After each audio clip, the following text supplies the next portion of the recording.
3 men are all in custody tonight for their alleged involvement in the murder of Memphis's own down south legend Young Dolph, who was gunned down in his hometown November 17th while he was visiting Makita's Cookies. Let's not waste any time. So here's the information that I've been able to collect watching press conference and read articles all day. So the person who has been most notably attached to this murder pretty much the day after it happened was Justin Johnson. You might know him as Straight Drop. Johnson was arrested on Tuesday in connection to the murder in Brazil, Indiana. So pretty much Indiana police got a tip that Johnson was running through their region. They let the marshals know, and that's where Johnson was picked up, actually leaving a pit stop in Brazil, Indiana. He was picked up. He was not alone. He had one of his homies with him. The marshals also announced that Shondell Barnett has been arrested, and he's been hit with state charges of accessory after the fact to first-degree murder, criminal attempt to first-degree murder, and theft of property, $10,000 to $60,000. Obviously, we know Johnson will be hit with first-degree murder charges. By the way, I saw Straight Drop say something along the lines of, he was turning himself in on Monday. He posted that on his Instagram story. He definitely didn't do that from Indiana. He was not turning himself in from Indianapolis. But he's not alone, all right? Cornelius Smith was identified Tuesday as the second person who was allegedly on the scene of Young Dolph's murder. Looks like police believe that he was the gentleman wearing the Bass Pro hat in that video that's went viral online of what's to be Young Dolph's last moments on Earth right before he was killed. So Cornelius had been locked up since December 9th. He has been hit with first-degree murder, attempted murder, and theft as well. So let's answer the question I know you got. What do law enforcement officials have? How did we get to this spot? Well, according to the U.S. Marshals, they've gotten over 500 tips after they put out that reward for any information leading to Young Dolph's murder. They dusted a car for fingerprints, and I believe this is probably the most pivotal piece of information. They got a match for Cornelius Smith. What car am I speaking of? You might remember there was a white Mercedes-Benz in that surveillance video pictured seen leaving the scene of Young Dolph's murder at that Makita's cookie store.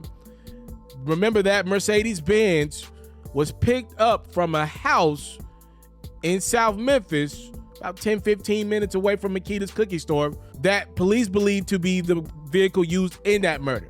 Now, just to show you how powerful social media is, put this together.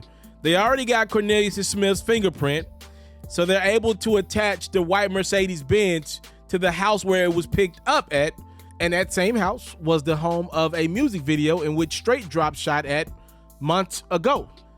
So in the documents, you also find out that the cops say a woman who had a white Mercedes-Benz told them she was approached by 2 men with AR-style guns, and they demanded for a car a couple weeks before all of this took place.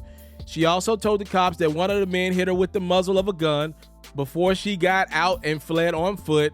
And it got to the point where apparently Straight Drop and Cornelius Smith couldn't get the vehicle started.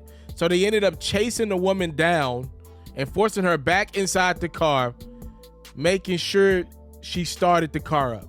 Yo, before y'all get up out of here, I want to say this real quick. I was reading a lot of the court documents revolving around what the U.S. Marshals were able to do and how they were able to get their hands on the people they believe to have killed Young Dolph. They travel state to state. Social media helped solve this case.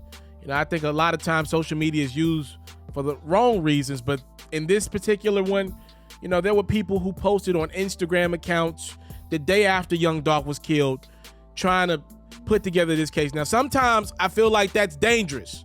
A lot of times that's dangerous. But in this instance, I want to be clear with you guys. The U.S. Marshals were using some of the things that were put together from Instagram accounts that were created by, I don't know, maybe fans, people who knew a little too much. The Marshals said they looked for a Straight Drop in Indiana, Dallas, Houston, Atlanta, Hampton, Virginia. They said they went everywhere trying to track him down. And one of the reasons why they were after Straight Drop since the beginning of this case was because of social media helping them put clues together, match houses with music videos. So you can say what you want about social media. It was a pivotal role in this case. I'm sure also with phone calls and people talking behind the scenes.